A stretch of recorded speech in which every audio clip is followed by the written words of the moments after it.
Well, good afternoon, ladies and gentlemen. Just turned the afternoon. My presentation will be about waste management, new technologies in waste management. But unlike you expect, it's not about new technologies. Actually, it's more about organization, legislation, and economy. So I'm think the only one in this audience who doesn't speak Spanish. So I just have one translator over there. Somebody wants it. Otherwise, it's also a lesson in English for you. So I will quickly move on.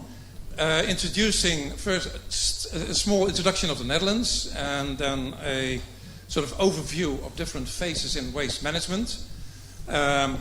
And the politics which can be introduced, technologies and practices, and I will finalize with the new politics in Western Europe, and that's the one on circular economy. So first, a brief introduction on the Netherlands, a small country, 17 million inhabitants, and also the 17th in the rank of economies in the world. Only 40,000 square kilometers. We're a low country, that's where our name comes from, Pays Bassos. And it's the delta, actually, of two main rivers in Europe, the Rhine and the Meuse. Despite of the population size, we are also the second producer of agricultural products, and Netherlands is a highly innovative country. 2/3 of our country is below sea level, so that's why water management in the Netherlands is quite well known. But I hope to explain that also waste management deserves that role.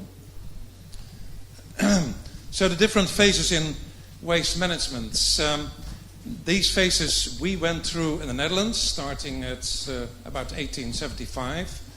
Unless you leapfrog some of these phases, you can actually have to go through these phases. The first, attention to waste management is usually public health.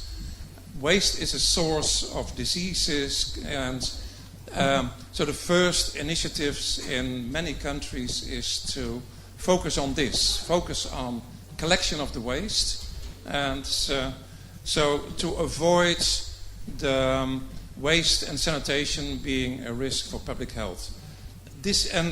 So the focus was on collection, and waste was transported outside the cities, usually to dump sites which were not well maintained. This is a phase which really is still existent in many places of the world. In Western Europe, we found that already in 1970s, we found that these landfills or dump sites were polluting our groundwater, our soil, and the air. So we entered a new area of environmental protection, the one of control and fix, of cleaning the leachates and cleaning the gases from waste-to-energy plant, those kind of measures. We still did not do anything about recycling and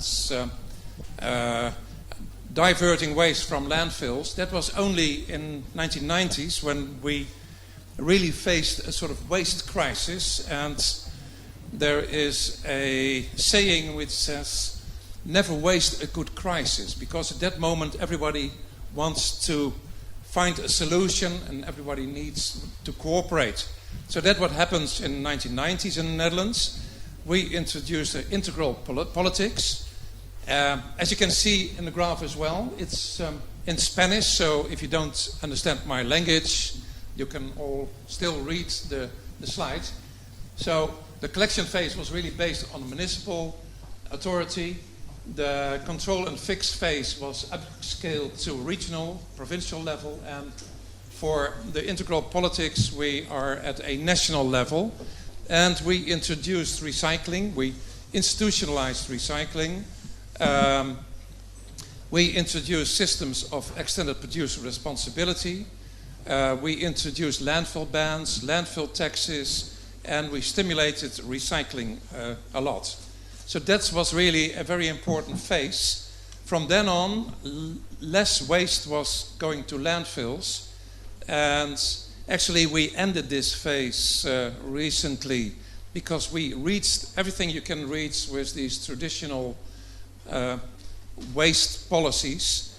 Now we move to what we call the circular economy, because if you're still focused on this end of pipe solution, on the waste which is produced, you never have better results. So you have to look at consumption, you have to look at production, you have to look at how the materials are being excavated. So that's part of our circular economy, but I will explain that even in more detail. So this is the situation which you'll find in many different countries. The pictures of Turkey, of Oman, and of Colombia. You see cattle on landfills eating the waste, and well, obviously this will also be passed on to your meat.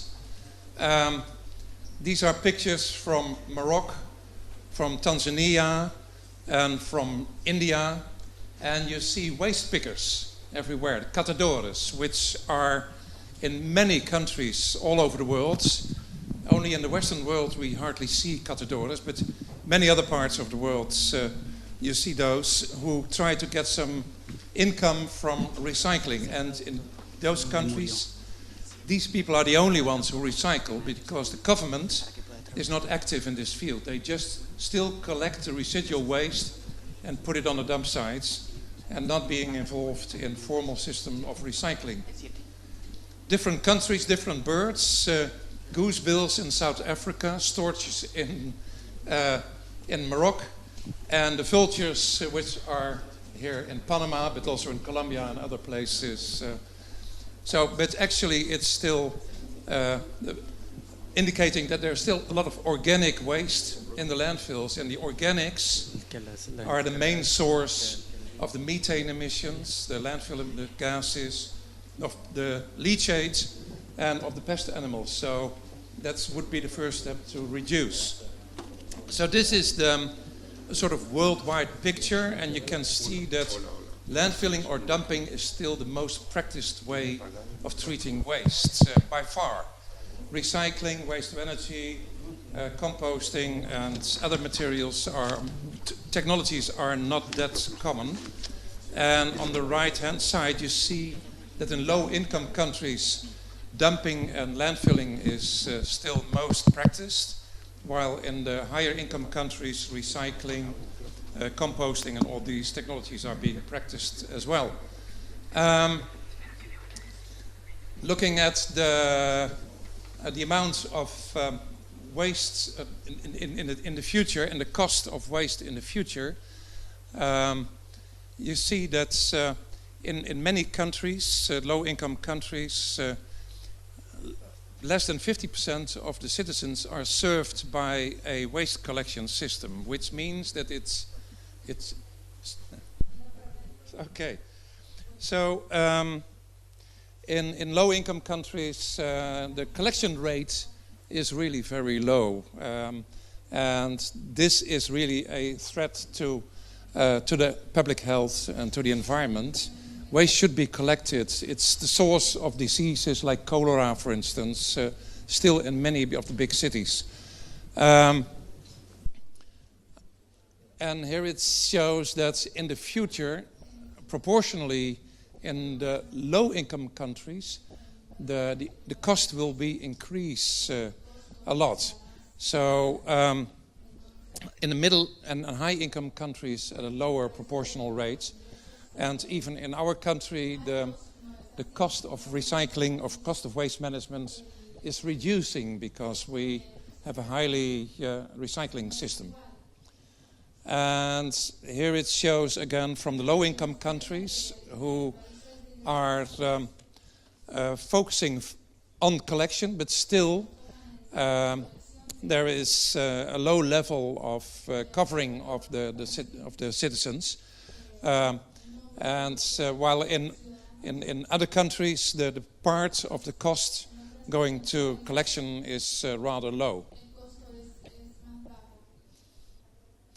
In different countries, different low and middle and higher income countries, the composition of the waste is different as well. So in the lower income and middle income countries, more than half of the municipal waste is organic, while in the higher income countries, there are other waste streams who are become more important, like glass and paper, metal, plastics, all those materials. And the organic fraction is lower. So waste treatment has a different face in those areas. And this is a graph which shows the comparison, or which shows the correlation between the solid waste management, level of solid waste management, and the GDP per head. And as you might expect, that due to with increasing income, increasing wealth, the solid waste management level would be increased. That's a general correlation, but also you see in some of the countries, like there's a pointer here. So countries with a high income, USA, Canada, Australia, Hong Kong, they have high GDP, but still they landfill more than half of their waste. So it's not a general line, but these countries, they do not regard their waste management too much and don't want to pay a lot of money to that. So in order to move on, there are different policies being developed in many Western European countries, but also in other countries. And this is also the way, or the policies other countries in Latin America adopt. Colombia is active in this. Brazil, I work there, it's the same. So first focus in the legislation is close the dump sites, because the dump sites, they are really polluting the environment and are very bad for the citizens, for climate and so on. So close the dump sites and construct the sanitary landfills and include all costs of these landfills. So it should not be free anymore. It should really cover the full cost recovery system, and not just for the operational cost, also for the investment and also for the post-closure, because in the end you have to cover the landfill to reduce the environmental impacts. And as we did in many different countries do, is put a tax on landfilling. Make landfilling more expensive just to recycle, to stimulate the recycling. So to create a recycling economy, because there are only a very few materials which have a positive value. Most waste has a negative value. So if you make landfilling more expensive,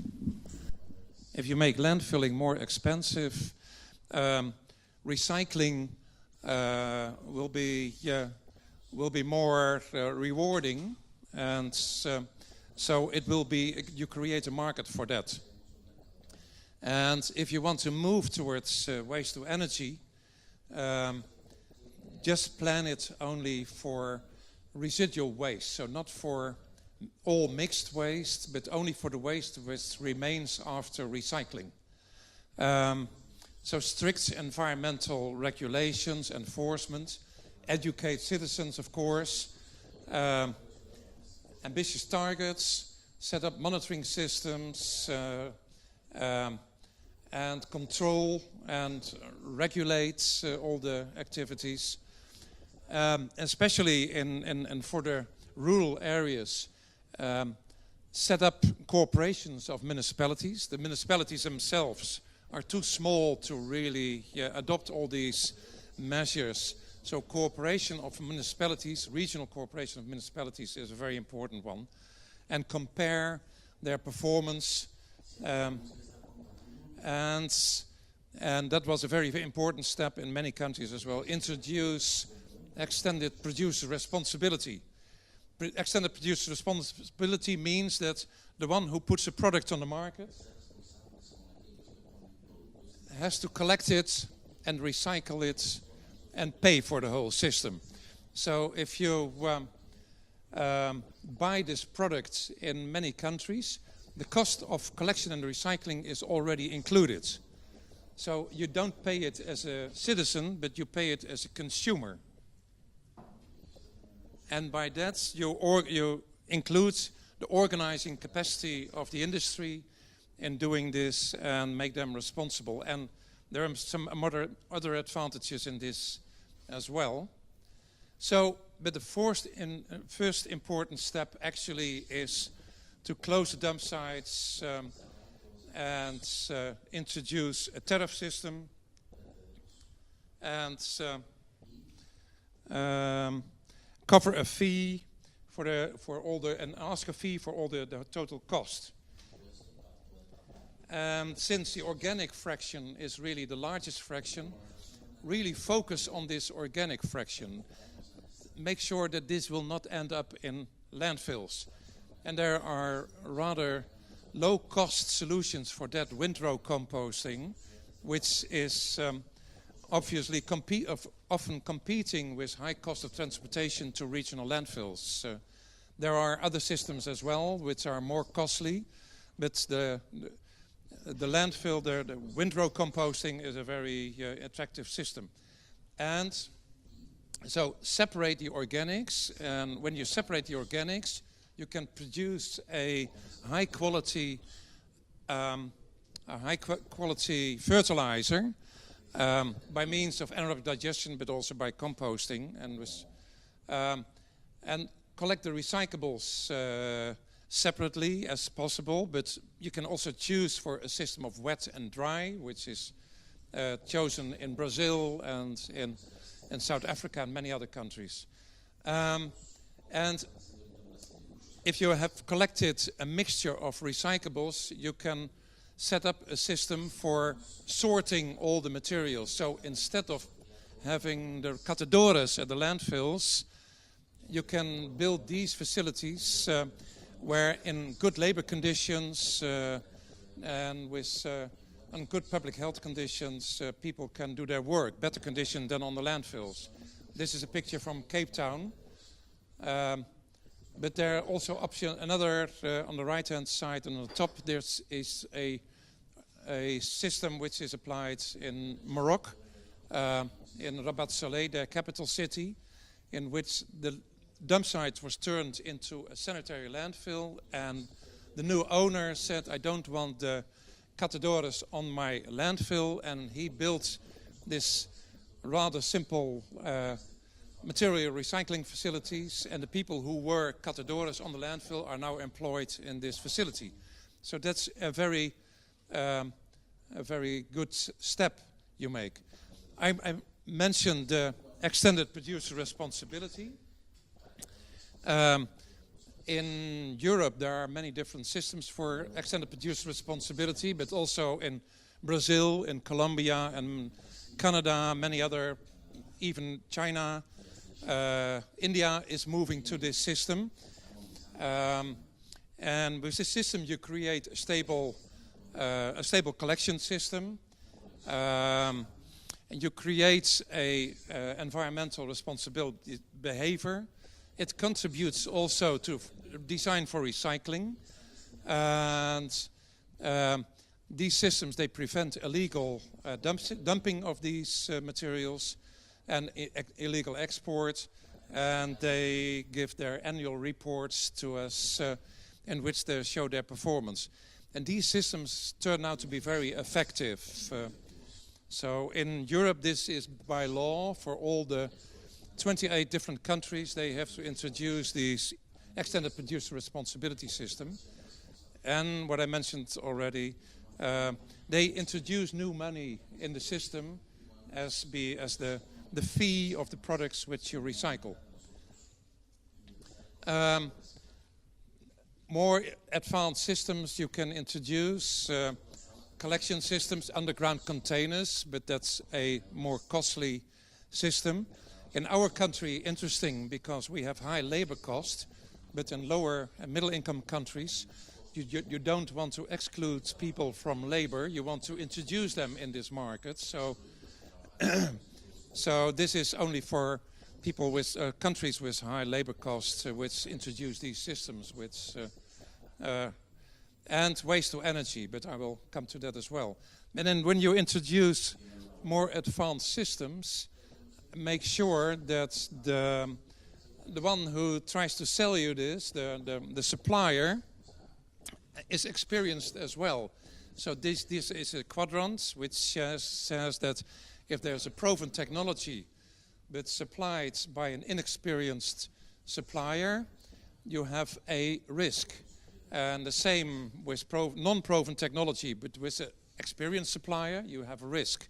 The risk is even the highest when you have a non-proven technology and an inexperienced supplier. But in my experience, many companies are trying to sell this non-proven technologies to developing countries, and for some reasons these are built. So be aware of these unsolicited bids and always ask for their track record and for their experience. So the best is have proven technologies with an experienced supplier. So that's what you should move towards. Waste to energy actually is a path we took, but waste to energy is expensive. In our country, it's only used for residual waste, so not for general waste. It is even a ban for incineration of untreated waste. Untreated waste from households, from construction demolition waste. You had to take out recyclables before you're allowed to incinerate. You produce energy and you can clean the flue gases, but at a cost. And it would not be the first technology to introduce. So this gives a sort of the advantages and disadvantages of waste to energy. In the end, you have to see whether it's affordable or not in your country. So far we have really discussed or talked about the traditional waste management. And the traditional waste management, it's in the area of the linear economy. So where you take, make and discard the products. And it's with hardly any recycling going on. If you're going to a next phase, a economy with feedback loops, then there is already some recycling going on, but not to a maximum extent. And in the circular economy, the idea is to keep all the materials at the highest possible value level.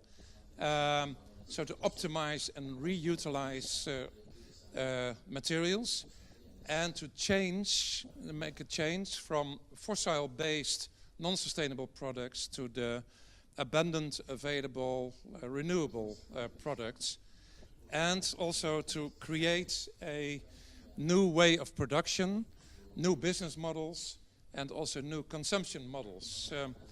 So as an example, you don't buy a product, you just buy the service. So you don't buy a car, but you use the service of a car renting system. Or you don't buy a copier, but you lease the system. That makes it more easy to recycle and to refurbish. So there's this expression in the economy of recycling. There are the 3 R's: reduce, reuse, and recycle. With the circular economy, there are 10 R's, which focuses really on repair, refurbish, remanufacture, and recycling is really the last step. So this, let's borrow it for a second. If you buy this one in Europe, you pay about 800 euros. Samsung. If this is recycled, the value is only about $5. And if you refurbish it, you can buy a second-hand refurbished phone for about €300. So that's a completely new market, which is not just for phones, but for many consumer goods that you can refurbish, repair, remanufacture all these products. But really to conclude, so the technology is not really a central problem. It's really the organization, how to manage, how to organize the whole system. That's really key. And also the willingness and the courage to control, enforce, and also to charge people for their waste services instead of give it for free, which is really not really an incentive. Of course, this fee should be based on the capacity of people to pay, and there are very nice examples. For instance, in Colombia, where they have stratifications of different districts, and based on the district you live, you pay a higher or lower fee. The technologies differ, of course, from country to country, and low-tech solutions offer often more employment and therefore are more applicable in lower-income countries. But in higher-income countries, this high-tech technology is really based on the high labor costs, and therefore to exclude as much labor as possible. So very important, of course, is create the awareness of citizens, but also this corporate social responsibility of the producers. And in this new circular economy, actually, we do need some new technologies as well. So the focus in the Netherlands is really to see what kind of technology, what kind of science we need to move towards this circular economy. So waste is a choice, and the choice is yours. Thank you very much.